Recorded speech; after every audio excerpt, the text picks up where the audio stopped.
Alright, so finally, long awaited, picked up my Ruger Gp100 4-inch. Figured I'd make a video, kind of show you guys what's going on. And I want to put my own takes on some stuff that I noticed in other people's videos that I kind of don't agree with. Figured I'd throw my own mindset out there, see what you guys think. But here it is. Show you guys it is unloaded. Far from your standard GP100. I know a lot of you guys would say it doesn't look like much is done to it, but I'll go into detail about it. It's just your basic 4-inch Ruger Gp100 and 357 Magnum / 38 Special. Got the fiber optic front side on there. Got the old style grip with a stag insert. These are actually custom stags. These are 100% real. I don't know too much about them. Pretty much how this thing is right now and everything I'm going to show you is how I bought it. There's one thing that I'm trying to not finger this all up. It's hot today. A little bit sweaty. But you guys can notice something about the barrel. You don't see that warning label, aka the billboard that a lot of people talk about. The guy I got this from got a lot of work done to this. Let me get this out of the way. This gun actually only had about, I think he told me he only had probably about 75 rounds through it. Is it accurate? I don't care. These things are tanks. They can go through anything, just like almost every revolver out there. What he told me he did do it, and I can definitely tell. He ended up getting a trigger job. So ended up getting a trigger spring put in actually, and a trigger polish job, and some other stuff done to the trigger by a pretty good gunsmith, because his work's pretty nice. That might even be like a 1-pound trigger pull. The double action is still pretty solid, but the single action pull is light. It's lighter than my 700 trigger, which I had tuned by a gunsmith, which came in around 2 pounds, 2.5 pounds, and this trigger is way below that. I'd have to say, like I said, about in a pound to 2 pounds of trigger pull. Another thing that he did was he had the smith, after he buffed this out, which I'll see if you guys can see it, but the guy did a crazy job. It looks like a all new barrel, because there's no I've looked really hard in the sun and everything. There's no swirl marks of the buff, and well, I don't know how they do it, but there's no swirl marks of the gunsmith work. So the guy knew what he was doing. These are not glow in the dark and are not night sights. What they do is they have the opening on top, and they actually bring in the light, which sends it to the front, which makes it bright. But as you can see, as I cover it, it becomes nothing. So if you're looking for a home defense pistol, which this actually is for me, that's not going to work very well because you won't be able to see the front sight. But I don't know, to me, this isn't going to be ridiculous home defense type scenario. I have my Glock 17 with night sights. I'll probably end up grabbing that, but if this is closer, I'll use it. Hopefully the moonlight is good enough. I haven't really checked it out yet, but I have no problem betting my life on that. It's probably going to be the same as if I use the regular sights. The gun, I ended up purchasing it for $600 flat. The guy panned everything out in the emails we were sending back and forth that he ended up spending, and he broke it down for me, that he ended up spending, I think, about $900 to $950 on this whole gun. He bought it new. It was him and his dad's project. They're into cowboy action type guns, and they were screwing around with this one. This was like the little toy, and they wanted to sell it to fund another project. He had a really good price of $650, and I ended up talking him down to $600. I honestly think this is pretty much a steal. I've been wanting one of these for a long time, and this one came with pretty much the most of everything and probably the nicest condition I've seen for a really good price. Yeah, like I said, he got the gunsmithing done. He's got the grips on there. Gave me 2 speed loaders, which are the H&K speed loaders. He's got 2 of those. Got them loaded up. And then he also had a jet reloader. That is one of the Safari Land. Just made a video on that. Pain in the ass to load this up, to actually get it set up to be a speed loader. I prefer these, they're a lot easier. But this one definitely does load it in the gun a lot better. Go ahead and watch that video, and I'll talk more about that. Also came with the front sight that had it. It came with, I'll take it out, everything's baggied. It comes with a bunch of inserts you can have. It comes with green, white, a pink, a red, and like an amber. And I was hoping there'd be a blue one. I think that would be pretty cool. And then obviously the lime green that's in there now. I was hoping there'd be a blue one. I think that would be a pretty cool front sight, but I'm going to look on the internet to see about some of those. And I think this is the installation tool. Not sure yet. He also included the factory sight, which is what all GP100s come with, pretty much, the standard sight, just the blacked out. He also included the Ruger factory red insert factory sight. Trying to zoom in, sorry. Yeah, this one was actually on there. I placed it back on that one. What I think I'm going to do is go back to all like stock factory setup with the hoe grip, because he also did include the hoe grip. And like I said, there's a lot coming with this. So he included the hoe grip, which is brand new. He never even used it. Hopefully it focuses in on that a little bit. And he also gave me the wood inserts that came with the grip that's on there now, which I actually wanted at first, but I'm having a real hard time taking these stag grips off. Like all of them came with the case. I already had the case over there. Came with the manual. Comes with this lock, which I'm not going to use because I did purchase a safe. So I'm covered on that one. And it came with the factory spring in there. He said if I have any problems or anything with the trigger job or anything, I'll have no problem throwing it in there. So this guy really hooked it up. So again, I paid $600 for it, so it kind of gives you guys a price point. This is in 2012. It's about to be 2013. But it kind of gives you guys a price point on what to aim for. A lot of them go for like $450. But I got this one for $600 with all this stuff. I know a lot of people can say like, oh, in other states, like, oh, it goes for a lot less. But this is actually a really good deal in California. So I'll get rid of all this stuff, get it out of the way. And I'll focus more on the gun and the points that I wanted to kind of cover. Pretty much the things that I wanted to touch up on is this does have the trigger job. And I have shot, well here, I'll give you the story on why I wanted a GP in the first place. So I was in the market for a GP after I ended up shooting one of these at the range. That thing was pretty battered, really used. And it, I was into semis because I was really close-minded. I got my Glock. I shot that a lot. Took my cousin out to the range one day, and he wanted to rent a couple revolvers. We got the 44 Magnum. I think it was the Ruger Blackhawk in 44 Magnum. That thing it was fun. And then he made me rent this one out, and I was like, okay, whatever. It's a revolver. It's gonna suck. Old, outdated. If you guys watch some of my videos, you like to see that I like to shoot tennis balls on a string. Really good fun. And only if your range allows it, because I found out some ranges actually do not allow that.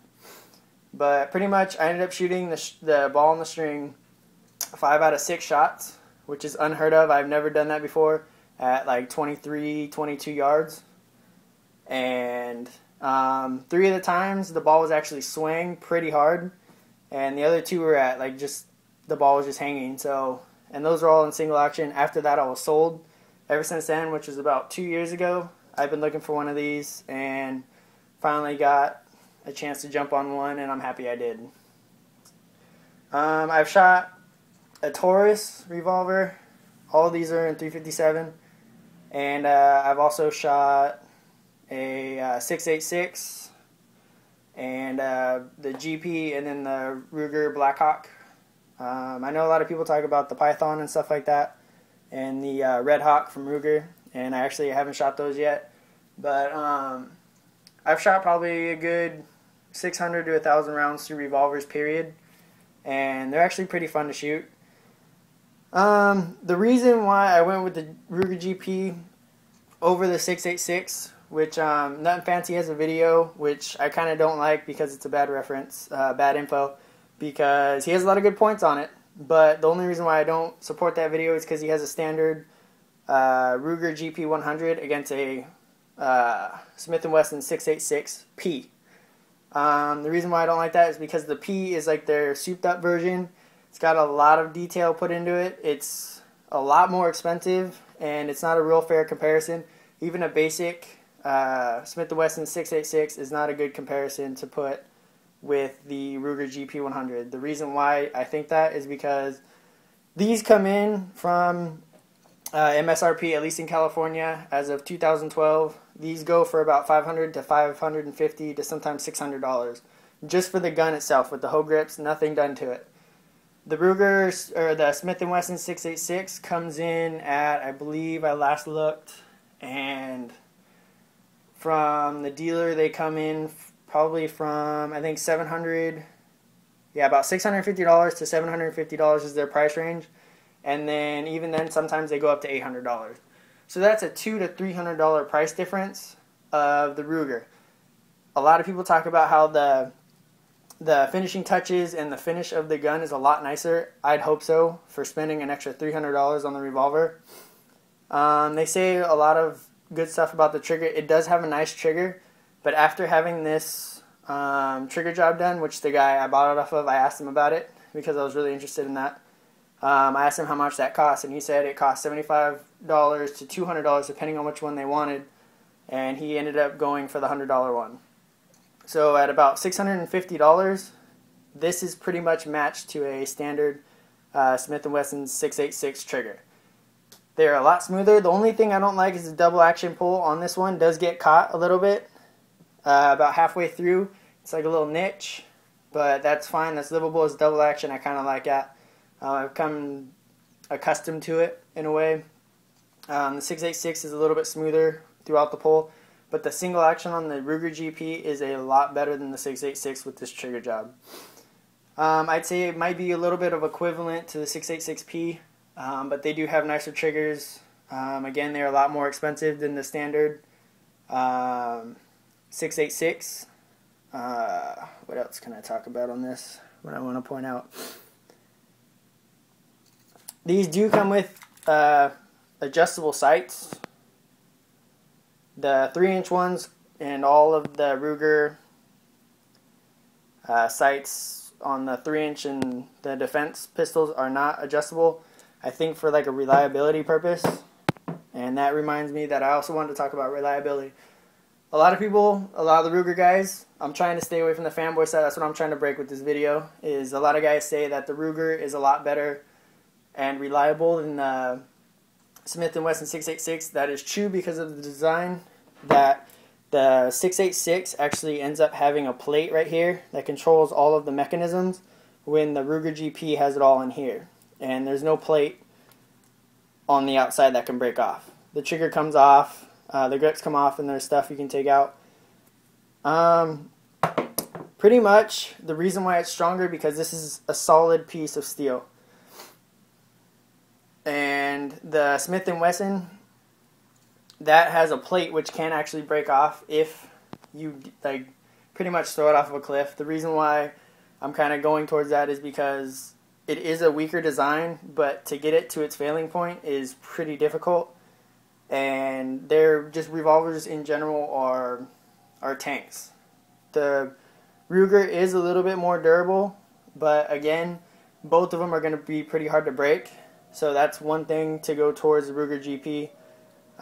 Again, if you're looking in between both of them, on top of the price point, technically it is a lot more of a stronger design. And then the huge selling point for me, besides the price point, the pricing was huge for me, especially for just pretty much on what you get from both of them. But the big thing with me is why I like Rugers the most is right here. See if I can get it to focus in. it's a button. As you can see, the wheel release is a button. So that is very natural for the human mind to want to push a button to create an action going. The Smith & Wesson isn't that bad because it's a pushing action. You push it forward to release the wheel, but again, it's not as good and not as natural to humans and the way the mind works to push. Still not that bad of a design. You can get accustomed to it. If you practice with it, you can get used to it. But again, under stress and all that stuff, your mind would always want to push a button. That's always going to be better than sliding something side to side. And that kind of brings me to the Python. I don't want to trash the Python, but I think that is the worst design, is their wheel release and how you have to pull it back. Because the way the Python works is, and again, I don't know why they're so expensive besides being kind of rare, but you have to pull to release the side release, or the wheel release, which I don't like at all. Again, I've never shot one, but I have seen a Python. I've kind of handled it. I didn't really know what I was doing because I was a lot younger, but I just remember that was really weird to me. And just thinking of the design of it, it's not natural to your mind to want to pull away from something to release it, especially when it's into your body against the mechanics of your thumb. Your thumb is built to push and push down. This is chambered in 357, which can also, the reason why I like the 357 caliber is because of the, not really the knockdown power, but the power behind the round, the powder charge. And the other thing too that I was really sold on is that revolvers that can shoot 357 Magnum have no problem shooting 38 Special, which is a lot cheaper to practice with. And since we got onto ammo, I ended up picking up 500 rounds of Fiocchi Shooting Dynamics off of a online dealer. It's pretty nice. I've already looked it over. Pretty much what my goal is just to have this for plinking ammo. I plan on picking up some like Hornady or something like that for home defense. Pretty much the way it comes is packaged in the holder, and you can see some are missing because I have them in the speed loaders, but it's actually not that bad. It's almost like a semi-wad cutter, but it's not. It's like a mix between a semi-wad cutter and a full metal jacket. So it's actually, it looks pretty clean. I plan on shooting this stuff and then getting another box of 38 Special and then loading that up because I do reload, so that's pretty much my goal. And then I can screw around with making hot loads for the fun of it and work on some pretty accurate ammunition. But for this, is just plinking, screwing around. I got a pretty good deal on it. My goal pretty much is I'm probably going to end up taking the grips off. I'm going to take the sight back and put on the factory Hogue sight, or the factory Hogue grip, and then go ahead and put the flat black. I might even just skip that and go to the red front sight, and I'm going to try and work from the basics, because that's the gun that I shot was the at the range the first time was the red tip front sight and the Hogue, and I had no problem with it, so I'm going to try and go back to the factory setup and then hopefully see if maybe later, and then I'll change it around. That way I get the feel of both and I know what I really like, and that way it's set up to me. But yeah, that's pretty much about it. That's all my talking points. I hope I covered everything that I wanted to cover. Yeah, the main thing I wanted to point across is that a lot of people talk down on the Ruger GP for it being not as nice as the Smith & Wesson 686. Like with the edges, everybody talks about it having rougher edges and not enough attention to detail. But like I said again, it's a $300 price difference, and I don't think that's a fair comparison whatsoever. But in all, it's a great gun. I love it. I don't think I'm going to sell this one. This is probably going to be a keeper. And yeah, so that's pretty much just about it. My little view and my little talking points of the Ruger Gp100. in the 4-inch. If you guys have any more questions or want me to cover anything else in a separate video or just have a question in general, shoot me a private message or leave something in the comments. And be sure to subscribe and stuff like that. Show me the support and just show me people are watching. Give me a point to make these videos. So hopefully you guys enjoyed it. And happy shooting. Take it easy.